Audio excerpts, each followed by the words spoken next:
মা যখন গর্ভবতী হন তিনি কিন্তু অধীর আগ্রহে অপেক্ষা করেন যে তার সন্তানের এই যে নড়াচড়ার ব্যাপারটি সেটি তিনি কিভাবে বুঝতে পারবেন। তো দেখা যায় যে প্রথম যে মা গর্ভবতী হয়েছেন তার ক্ষেত্রে দেখা যায় যে একটু দেরিতে তিনি সন্তানের নড়াচড়াটা বুঝতে পারেন।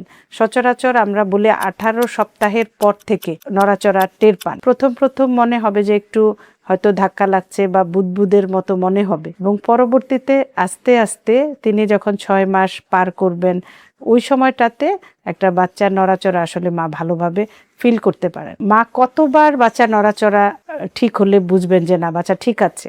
আমরা যেটা বলি যে 24 ঘন্টায় বাচ্চা যদি মিনিমাম 10 থেকে 12 বার নড়াচড়া করে তাহলে সেটাই কিন্তু ঠিক আছে।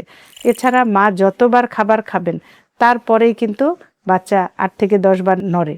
তো ওটা সেইভাবেও তিনি ক্যালকুলেট করতে পারেন। অনেক সময় দেখা যায় যে বাচ্চা নড়াচড়া কম করছে, তো সেই ক্ষেত্রে আসলে করণীয় কি?